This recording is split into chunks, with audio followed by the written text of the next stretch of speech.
Okay, good afternoon, everyone, and welcome to the last Trumpet Bible School. As you could see, today we are dealing with the topic of the Atonement. We are doing the sixth lecture in this series, studies in the Atonement, with a particular emphasis today on the principles in the Levitical sacrifices. Now, it's very important because there is a lot of misunderstanding around what actually happened. The way I was taught was that apparently hands are laid on animals as a transfer of guilt, and then that animal dies in your stead. And we want to find out whether that was in actual fact the correct interpretation. Now, I will give you some reference about study material, but one of the most authoritative that I can recommend is a book by Milgren, which is a commentary on the book of Leviticus. He spent about 30 years on the study of the Levitical priesthood and the blood rituals of the ancient Hebrews. And so that is not the only one, but I find it very informative and authoritative. As a matter of fact, he's generally recognized as the most authoritative in terms of the sacrificial system. So what we want to do is to establish why there was blood, whether the emphasis was on the death of the animal or the actual blood presented, what is important to understand, and why that whole sacrificial system operated for so long, and how does that link to Christ. So let's begin. I think one of the most important scriptures to understand comes from Leviticus 17 verse 11, almost right in the middle of that book. I'm going to read for you. In Leviticus 17:11, it's one of the most central and misunderstood verses in all of Torah. It's often interpreted through later theological lenses, especially penal substitution. But a careful linguistic and cultural analysis from an ancient Hebrew perspective, particularly the honor, shame, purity, holiness worldview, reveals something much deeper, and this is where I want to get to. Again, referring you to the works of people like Milgren, who wrote extensively on the book of Leviticus. Let's look at it quickly. The literal translation from the Hebrew, which I try to give you here, would read as follows. For the life or the nephesh of the flesh is in the blood, and I have given it to you upon the altar to make atonement for your lives. For it is the blood that makes atonement through the life. Can you see how that ends? It's the blood that makes atonement through the life. And if you read Hebrew and actually understand what you read, then the Hebrew at the top will confirm to you that that is in actual fact the literal translation from the Hebrew. And that changes a lot of our understanding, which we are now going to elaborate on. But let's go further. First and foremost, we want to see that the life and the blood is connected. The life is in the blood. Let's just look at it. It's a Hebrew word nephesh, which is soul or living being. The life of that being is in the blood. And we need to understand what role blood plays in the Old Testament. Now, folks, I just want to interrupt myself quickly. What is it that we want to determine? You see, traditionally, there's a view that was developed particularly under Calvinism, that there is this retributive justice that had to be poured out on the Lord Jesus Christ. And obviously that principle is somehow drawn, somehow I say, from the Old Testament into the New. And so we have to understand if that's true.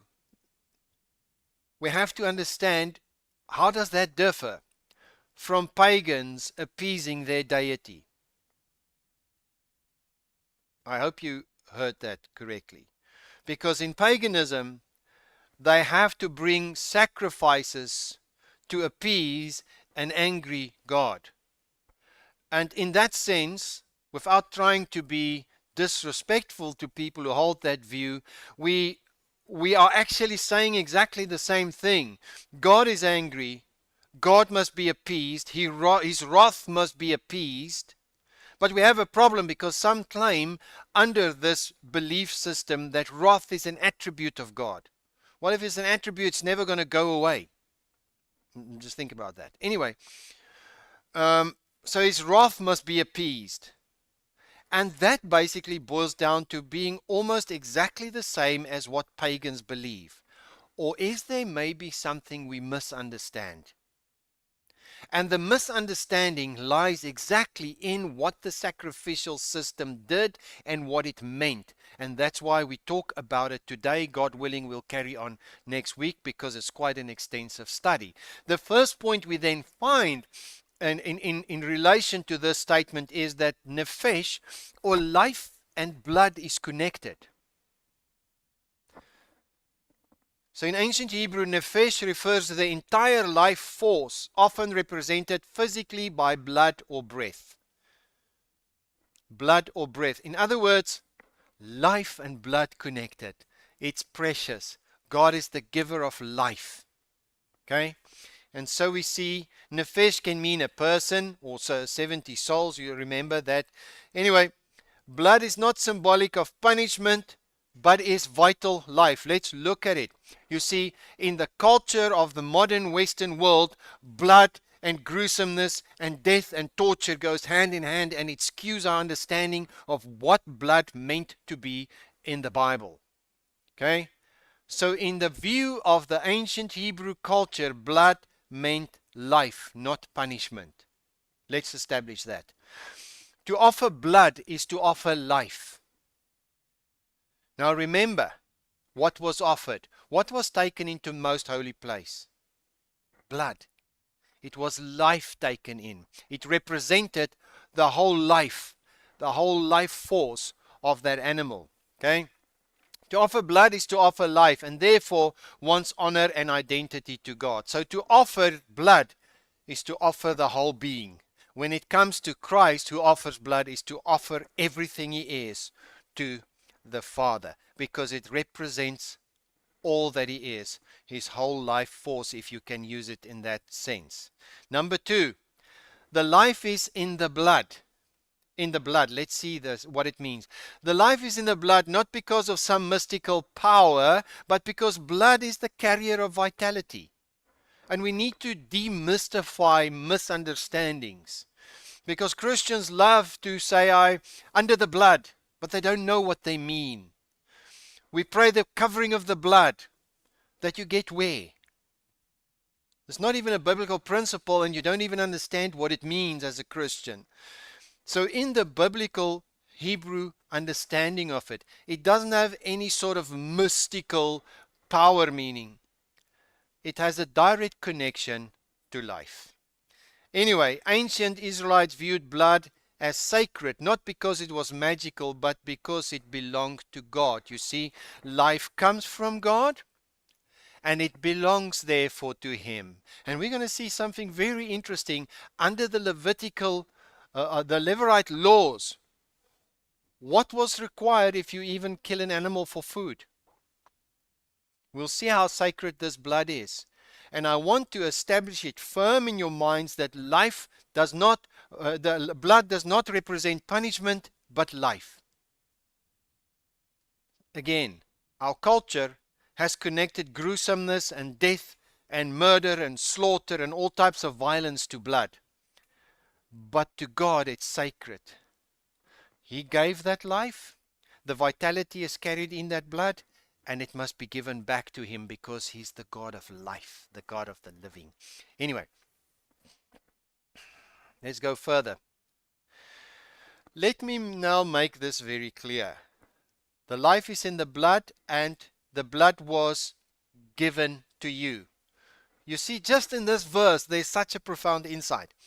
The blood on the altar is God's gift, not humanity's offering to appease him. Think about that. The Lord says, I give you this blood to make atonement. Now, if we apply the word atonement correctly, as it was intended initially in the English language, is to make at one mint. That means there is separation because of uncleanness, and blood bringing life will make at one with God again. Take note, it's not something we bring to God, it's something God gives to us to bring us back to Himself. Did you see that? Small little word, but we miss it. It's, I have given to you, in the same manner that He gives the Son to reconcile us back to Himself. And we're going to elaborate on this blood just now. Hang in there. I've given it to you. Blood is not offered to change God, but used by God to restore relationship. You see, God doesn't change, but we are separated. Sin brings uncleanness, and uncleanness needs to be washed away. Therefore, we read throughout the Old Testament and the New Testament, not blood appeases, but the blood of Jesus Christ cleanses us from all unrighteousness. Have you ever noticed that? Go and look at the book of John, 1 John for example. The blood cleanses, not appease, because its function in the Old Testament, particularly when it gets to the Levitical sacrifices, is to cleanse away uncleanness, and it's never changed. Okay? Now, in ancient covenant culture, the offended party grants a means of reconciliation, which is what he then gives. The life is in the blood. You give the life to him, and it brings a cleansing and a reconciliation. Okay? We're going to look at it just now. And it's upon the altar. Now, what does that mean? I've given you I've given you this blood upon the altar. Now, that's interesting. The altar is the zone of divine human interaction. There always had to be a place where God meets man. In this case, it's blood upon the altar. And what we'll see in the New Testament, Christ is our mercy seat. What is the mercy seat? It's the place where God meets man. But He embodies that place. He's the place where God meets man. Do you understand how significant that is? And it's not the blood of goats and bulls that He applies, but His own blood. He brings His whole life, and bringing His whole life to the Father, He mediates between man and God, and He personally becomes the place where God meets man. How profound is that? And so nothing in the Word is for nothing. It's there for a purpose, to point us to Christ.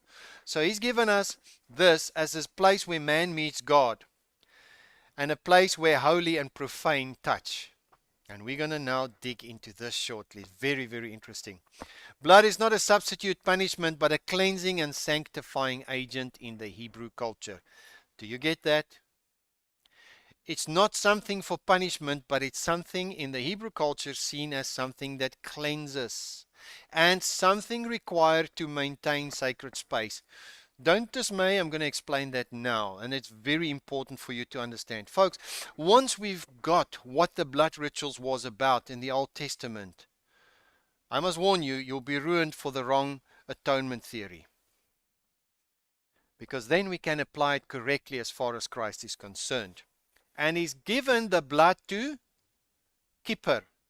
Kippur, what does it mean? To atone is the English, but the meaning is to cover, to cleanse, to purge, or reconcile. That comes out of not my words, but the dictionary on the Hebrew language of the Old Testament. It means to cover, cleanse, purge, and reconcile. Do you even read the word appease there? You see, folks, what we need to get in the back of our minds, God calls out a people for Himself. Then He covenants with them, and He gives the conditions of that relationship through the law and the bylaws.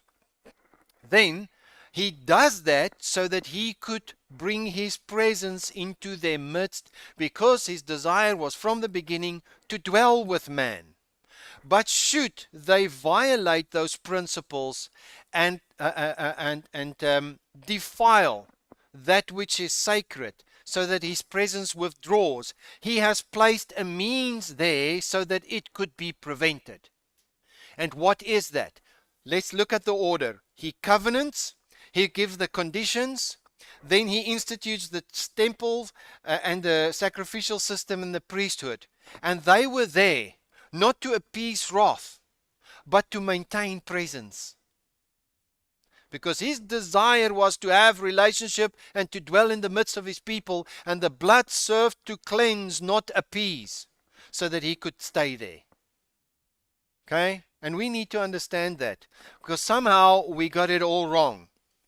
Nowhere in the whole book of Leviticus, and I challenge you to show me, do we read any sort of institution where the Lord says, I am now angry to the point of killing you all, and if you don't bring a sacrifice to appease my wrath, then I'm going to kill you. It doesn't exist, nowhere. Further, it's to make atone, it's to cleanse, ransoming a person from a judgment.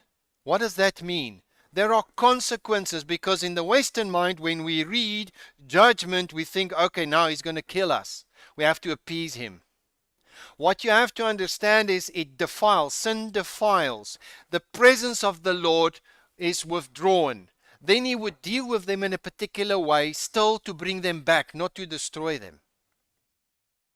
Because guess what? Just to prove that point, there were certain sins for which sacrifice could not be brought, people had to be killed. So if sacrifice was to redeem people from the punishment of death, why were there death penalties which could not be reversed in the Old Testament? There was no sacrifice that you could bring. You had to be stoned or killed. Do I make sense? You see, people have misinterpreted the scriptures, and then they misinterpret the work of the atonement. Let's just go back, sorry. So, there is no such an idea relayed here as not to punish the animal instead of the person. It wasn't a system of punishment, but purify what is polluted and reunite what was separated. That is the core of the sacrificial system. Now let me show you. Jacob Milgram, in his book Commentary on Leviticus, says, blood is the essence of life and belongs not to humans but to God. Hence, they must eschew the blood, drain it and return it, as it were, to the Creator. It's all holy. It doesn't represent death. It represents life. Now, I prefer to believe Jacob Milgram, because he's a real Jew who studied this for 30 years and made some very authoritative comments on it. And if you actually read his book, you will find that throughout he makes it very clear. There's nothing linked to appeasement of wrath. That is a misrepresentation. Now, let's understand something. You see, part of the sacrificial system is the actual killing of the animal. But we have a few problems with killing of animals. And I know most of us in Christianity were not taught these things. We just glibly brush over it and we don't understand what it really means. Okay. As far as Torah is concerned, there is no such a thing as a substitutionary death sacrifice. Again, go read Milgram, and then I'll give you a few others that I've studied on this particular topic at the end of the session. The hand-laying ritual is not saying this is me, this is my substitute, but rather this is mine. I owe this and I'm giving it to God. And that's for various distinct purposes. It's acknowledgement of ownership. This is mine, I give it to you. Not, this is my sin, I now transfer it. The only instance where sin is transferred onto an animal is with the Day of Atonement, Yom Kippur, and that is on a goat, by the way, not a lamb, and that goat is let to go into the wilderness. According to tradition, of course, we know later they shoved them off a cliff or whatever because the goat came back. But that is also not necessarily, it's more apocryphal than anything else, if I can use that word. Further, Sacrificial slaughter is itself not focused on the biological death on the animal. Sacrificial slaughter is separated from any notion of simply being a death, and it is explicitly reconceptualized via specific rituals. Now, what do I mean by that? Now, folks, I'm going to show you something that you might not have known. Okay? Number one, if, according to Levirate laws, if you killed something, you are defiled. If you touch something that's dead, you're defiled. If you killed something, you're defiled. If you killed something, if you killed an animal without bringing its blood back to the Lord as sacred, and you just killed it, guess what? You've committed a transgression and you could be killed. It was constituted a murder. Did you know that? According to the Bible, not according to me. I'll show you in the book. So it was not about a death. If you just merely killed an animal, it was just in the death, you could be accused of recklessly just killing something. You see, what's changed? You see, here we have a priest who actually kills something. According to the Levitical law, he should not go near the temple. But the death was not the focus. What was the focus? The focus was the blood. The focus was not killing the animal, but extracting the blood and bringing the blood as a life gift to God, because life comes from Him. You give life back to Him. And that would have various applications. But the main thing is it would cleanse that which was now defiled. And I'm going to explain some very important understandings about the sacrificial blood. So sacrificial slaughter itself is not the focus. The biological death is not the focus. Do you understand what that means when it comes to Christ? Because as some people, as far as some are concerned, something has to die. I'm guilty of sin, I have to die. So kill him. Is that the focus of the atonement, the death? Or according to the Levitical process, if the death was meaningless and the blood is not brought to God, that death is a murder. The blood must be brought to the Lord because it has a restitutive purpose. Can you see what I'm saying? There's a link. So even in the Old Testament, if they just killed, killing was not enough. It would actually anger the Lord. The sacrifice of the blood, the ritual of the blood, is what kept everything pure. So if the priest killed with the purpose of sanctifying everything by bringing the lifeblood, then the killing that he committed is not a sin, and therefore he is not defiled, and he stays clean. The blood cleansed. Do you see what I'm trying to show? The blood cleansed. Nowhere in the story was about appeasing anyone. Sacrificial slaughter is not at all about making the animal suffer. I had a man send me a letter telling me, they kicked the goat and they did this and they did that from the rabbinical writings. I'm not interested in extra biblical literature. The Lord deemed that whole sacrificial process sacred. And according to the scriptures, which is my reference and not extra biblical literature, it had to be kept that way. Everything is sacred. The Lord treasures that life. The life is brought. It's about life, not about punishment. What people did in their fallen state is their problem. I can't use that as gospel. Okay. If substitutionary death was the logic of animal sacrifice, then the one thing we could expect to be remedied by sacrifice would be capital offenses, when the death of the offender is on the line. But yet we find people sent to death. So sacrificial death cannot be the answer. Am I clear? Sorry, I had to stipulate that clearly. Now, you can look at the Lamb of the Free, recovering the varied sacrificial understandings of the death of Christ, and Andrew Remington and Rillera wrote that book. It's unbelievable and I can highly recommend it. But let's make that clear. Now let's look at the scriptures.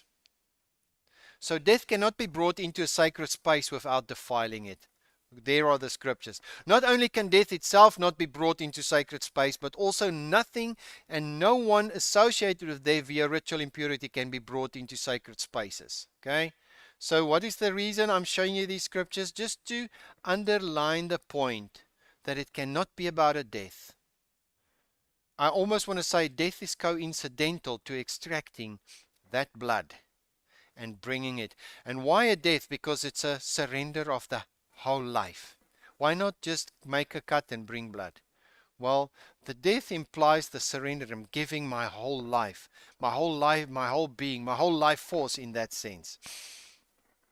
If any one of the house of Israel slaughtered an ox or a lamb or a goat in the camp, or slaughtered it outside the camp, and does not bring it to the entrance of the tent of meeting to present it as an offering to the Lord before the tabernacle of the Lord, he shall be held guilty of bloodshed. You just kill it to eat, but you didn't bring the blood. It's bloodshed. He has shed blood, and he shall be cut off from the people. Did you know that? You can't just kill it. Life was so sacred to the Lord. The life blood was so sacred. You even had to bring what you needed to eat. To acknowledge the preciousness of life and God as the giver of life, you had to bring that to him. Now that should tell you something about blood. It's got nothing to do with punishment, but everything with life. So when his son comes to him and offers his own blood, he's offering his own life as an reconciliation, as a permanent cleansing of anything that could stand between us and God. Because there's something else that you now need to understand. The implication clearly, I want to read again for you from Lamb of the Free. The implication clearly is that in the post-slaughter ritual that are central to the act of atonement. In other words, it's not about the slaughter, it's what is done afterwards that sanctifies everything. Okay? This does not square well with the idea that the sacrifice atones via substitution. If you just kill it, it won't substitute. It's the blood. Guys, am I making the point clear enough? And I'm sorry, I'm laboring it a little bit, but we have such a deep engraved mindset of misinterpreting this particular understanding, especially when it comes to Christ. This does not square well with the idea that the sacrifice atones via substitution, because in the idea of substitution, the death of the animal in place of the author is the focus. But the Lord calls this, you are guilty of bloodshed. Okay? In this substitution of the animal for the offerer were the key to the understanding of the whole act. Why would the ritual performed after the slaughter be identified specifically as what atones? It's not the animal. It's not the killing. It's the ritual afterwards. Did you get that? See, there's so many people say, yes, he died for us. And what about his resurrection? What about what he did according to the book of Hebrews, offering his own blood as a high priest? What about that part? You see, you miss that when you try and hammer penal substitution in as the be-all and wherewithal of atonement. Now, so what atones is blood. Moreover, why would not the priest do the slaughtering? Good point. A bloodless breaking of the animal's neck or some such would suffice as a sacrifice if all that matters was the death of the animal. Now, let us understand further. So we started off with Leviticus 17. We emphasized the importance of blood and what is really meant by blood. Totally delivered from a Western understanding of gruesomeness and death and destruction, hate and wrath and all these things that we connect to it via Hollywood. Thank you. Okay, and then we look at the Hebrew culture and we understand, whoa, this is something sacred. Offering blood is what God gave us as a means to get back to Him. It's He who took the initiative once again. And why blood? How does that differ from the pagan? You see, simple, because God is the author of life. He gives life. The blood represents life, and the offering of the blood represents the whole life of that animal. Totally, unreservedly. But it then does something. Anything that might have defiled is now cleansed away. Then we emphasize the fact that it is not in the death, because according to the book of Leviticus, just killing an animal is seen as a murder. What actually makes it count and that sanctifies both the priest and the sacrifice is the bringing of blood. Blood taken in, because the emphasis is on life, not death or appeasement. Right? Now comes a very important understanding. In the light of all of this, we now go back to our previous statement where we say, look, God calls a people, He then covenants with them, He then gives them the conditions of maintaining His presence amongst them. Then He institutes a priesthood, a sacrificial system, and a place where that sacrifice must be brought in order to maintain His presence. Got that? To maintain His presence. Now, what He did was, in order to bring His presence into the camp, we now have to understand the difference between the sacred and the profane. Now, if we use our modern language, profane, we think it's something vulgar, disgusting, and scabrous. Okay? But this is not the meaning. You see, as far as the Bible is concerned, we need to look at the definition there.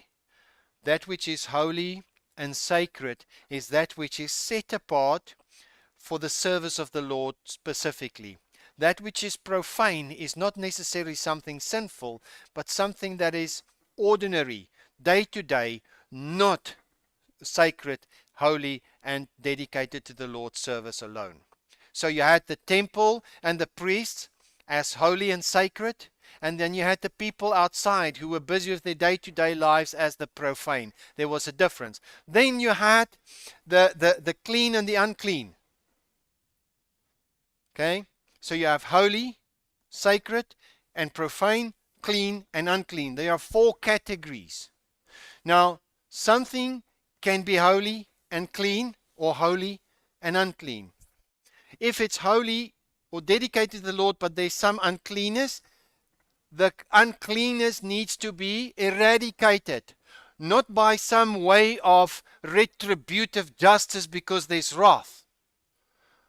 But what grieves away the presence, or what could cause the Lord to depart from the people with all the consequences that would then follow, that had to be eradicated. And the blood that cleanses, you see, sin brought uncleanness. Please, folks, go and read for yourself the link between blood and cleansing, and show me one verse between blood and appeasement. Doesn't exist. Okay? And so let's see, now we have these categories, and once we understand the categories, we can now apply where the blood functions. Again, folks, the blood explicitly functions here to maintain the presence of the Lord, to clean what is unclean, to reconcile all the time. Now let's read quickly. So we had the holy, which is the set apart or distinct, refers to what belongs to God or is dedicated to His purpose. And then we had the common or the unholy or the profane. That was ordinary, not set apart, does not mean sinful, just not sacred. So in Bible terms, when they would call anyone profane, it doesn't mean they were sinful. It just meant they weren't of the priestly order or part of the temple sacrificial system or anything else that then was dedicated to the Lord. So you have the sacred, of course, that's another word. It belongs to the vine. And then you have the profane also, which is all, belongs to the ordinary world. And that's what we need to see. There's the divine and the ordinary world mixing together. And God always desired to dwell in the midst of His people. Now, unclean and clean. Unclean could be impure and polluted. Incompatible with sacred spaces, not always sinful. So you could be unclean but not sinful. And I mean, I don't want to go into that today, but you need to understand that, body fluids, etc., made people unclean. They could not get into sacred spaces. So what had to happen? Sacrifice. Cleansing, all the time cleansing. If we understand that, and we understand the way that the sacrificial system was set up and how it maintained relationship, things might become clear to us. The blood, the life of it, is something God gave. The emphasis was never on the death of an animal to appease God, but the bringing of life to cleanse and to draw back the presence of the Lord. Okay, now, Let's go further. I've just quickly explained the cultural meaning here. So something which was holy or kadosh, um, it could not be approached casually or in an unprepared state. Doing so was dangerous. See, the presence was there and it was an all-consuming fire. You can't get near it, you had to be clean. Like, for example, the high priest who went in once a year into most holy place, but blood was applied first, not to appease an angry God, but to cleanse the man who approaches. Okay? Guys, am I coming through? Is it clear? Now, so it required ritual preparation through blood. Okay? That which was profane, without special honor, was not evil, simply not elevated. However, treating sacred things as common was a grave insult to God. So you don't mix with sacred things because it's dedicated to His service. Okay? And we read in Ezekiel 22:26 that the priest was supposed to help to the people to discern between the holy and unholy, the sacred and the profane. Now, the unclean, of course, that which was impurity isn't necessarily sinful, but it's incompatible with God's holy presence. So everything revolves around His presence. Do you see? When we go to the Old Testament, the categories, it's all around His presence. Okay? So ancient thought impurity symbolized disorder, mortality, and human vulnerability. And thus we read in Leviticus 15:31, thus you shall separate the Israelites from their uncleanness, lest they die in their uncleanness by defiling my tabernacle. Can you see what he's saying? So people who committed sin in the camp defiled everything, because typically in that culture, which is a honor shame, covenantal, bigger extended family culture, one brings a shame in, it shames all. But one brings a shame in, they bring defilement in the camp. There are many such examples in the Old Testament. And defilement causes the presence of God to lift. So in order to prevent that, there had to be a cleansing. Guess what? But if there was a sin unto death, sacrifice wouldn't work. That should tell you something. Okay? Again, sorry, I just have to repeat that. We understand clearly that if the death of an animal was substitutionary, that the man doesn't have to die, why was there capital punishment for which no sacrifice could be brought?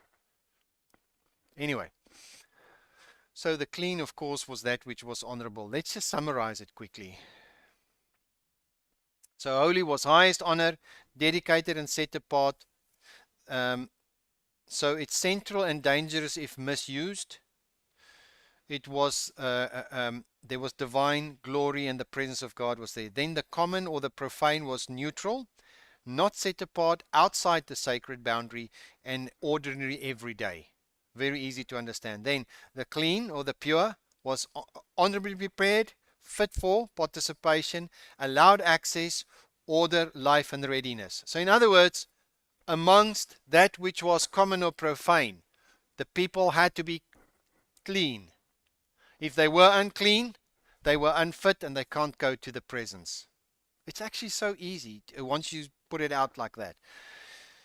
And then, what was God's provision? For that simple reason, there was a sacrificial system, and we're going to look at this, God willing, in the next session. So, the sanctuary symbolizes the presence of God, that temple, right? Impurity represented the wrongdoing of persons.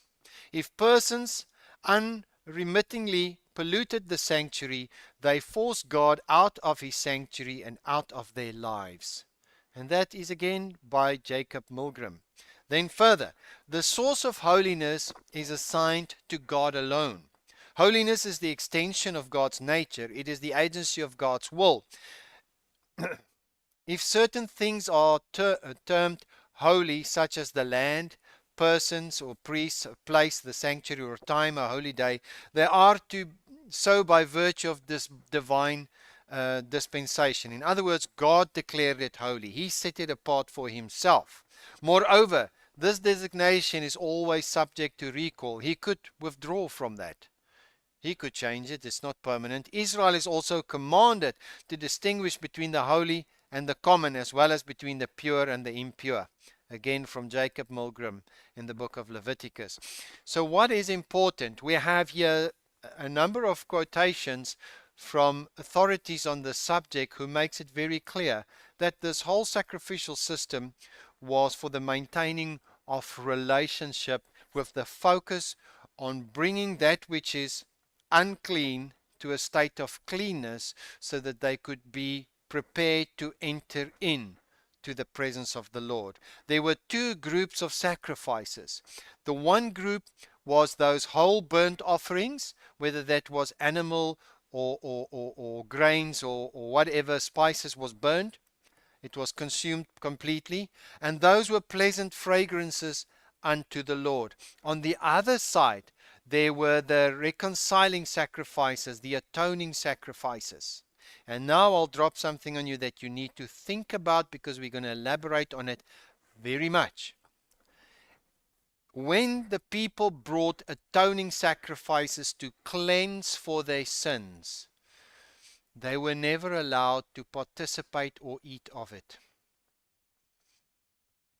But when there was an offering brought to the Lord, for which there was a celebration of life, a celebration of wellness, the people could eat of it. Now I'm asking you, in the light of their tradition and the light of the sacrificial system, did the people not get an instruction from the Lord to eat of the sacrifice? Which should tell you the sacrifice that Christ brought was a well-being sacrifice, to bring the people into a place that could be true of what the angel said. Peace on earth and goodwill towards men. So we're going to unravel that a little bit later. I just want to leave that with you. Think about it. Any sacrifice that was atoning in the Old Testament could not be eaten by the one who brought the sacrifice. But there are different sacrifices from which the people could eat. For example, the Passover lamb. And what does it mean? You see, folks, what I'm trying to do is just to get you to think, so that once we set out the different sacrifices and the application of that within the framework of maintaining relationship, you can start to see what can and what cannot be. We need to ask questions. If it's true that you can't eat the atoning sacrifice for your own sin, then how does that work when we eat the flesh and drink the blood of the lamb? Doesn't it somehow violate a scriptural principle and is contrary to it? And we need to think, and we're going to get there. I'm just leaving that deliberately right there. So now, let's just look quickly. We've looked at the blood. We've looked at the emphasis on blood and not death. We've looked at the different categories within the nation of Israel and how they relate to God, and what was required to bring them back into relationship. And now we see something else. Now, as far as the individual was concerned, the individual relationship to the sacred space is clearly defined. So an Israelite's goal was to live in the state of cleanness and approach God in holiness. But life constantly risked defilement. So that could be touching the dead, bodily discharges, childbirth, skin disease, unintentional sin, breaking covenantal boundaries. Each of these required a specific sacrificial response to restore. Nowhere to appease. Man, I just get worked up. So there are scriptures that I've just set it out for you that you can go and read. The different sources of uncleanness and the sacrifices that had to be brought. The idea is that I quickly make a comment on that, because again we're running a little bit out of time. In ancient Hebrew, we can conclude purity was about proximity to God. The holy must not be contaminated by the unclean. The tabernacle as sacred space had to be protected from impurity, lest God's presence depart or destroy. That does not mean it appeases. It had to be kept pure. Sin had to be eradicated. It had to be cleansed. Okay? The impurity laws taught Israel to live in constant awareness of God's holiness, the fragility of life, and their dependent identity as a sanctified people. Okay?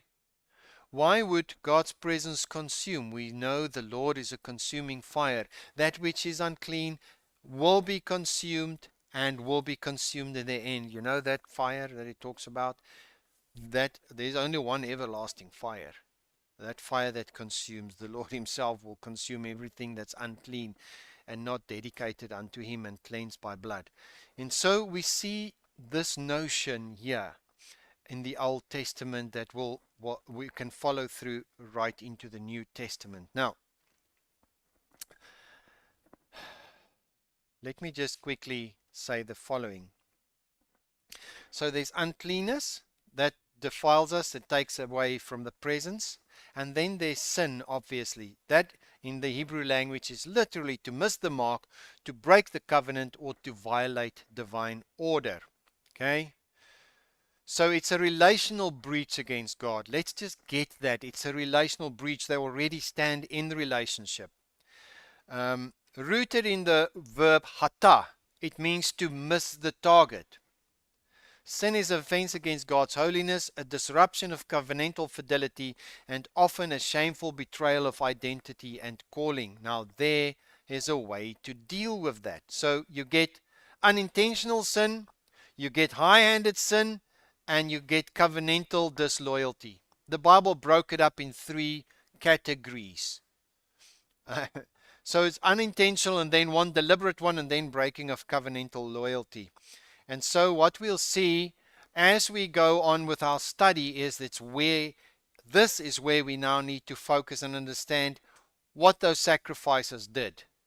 So what I want to leave with you, I don't want to go further than this because the rest is now going into those sacrifices, which God willing we will take on next week.